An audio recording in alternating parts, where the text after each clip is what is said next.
Hello বন্ধুরা, আপনার বাইকটা যেমনই হোক, আপনার নিজের সেফটির জন্য একটা ভালো হেলমেট দরকার। আর সেজন্যই আমি একটা হেলমেট নিয়ে আসছি। গ্লেডের এই হেলমেটটি অনেক পছন্দের আমার। আর এটা এখন আপনাদের সবার সামনে আনবক্সিং করব। বাইক রাইডিং এর সময় অবশ্যই ভালো একটা হেলমেট ব্যবহার করা উচিত, সেজন্য আমার পছন্দ গ্লোরি। এই গ্লোরি থেকে আমি একটা হেলমেট নিয়েছি, আর সেটাই আপনাদেরকে আনবক্সিং করে দেখাচ্ছি। আসলে বাইকের সাথে ভালো মানের একটা হেলমেট হলে সেটা নিজের সেফটির জন্য। আর সার্টিফাইড হেলমেট আমি অর্ডার করেছিলাম, সেটা আজকে হাতে পাইছি। আর এই হচ্ছে আমার সেই কাঙ্ক্ষিত হেলমেটটি। আর আমার খুব পছন্দের একটা হেলমেট। আর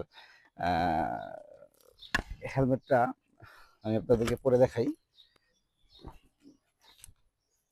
এই হচ্ছে এটার look like. We make it move.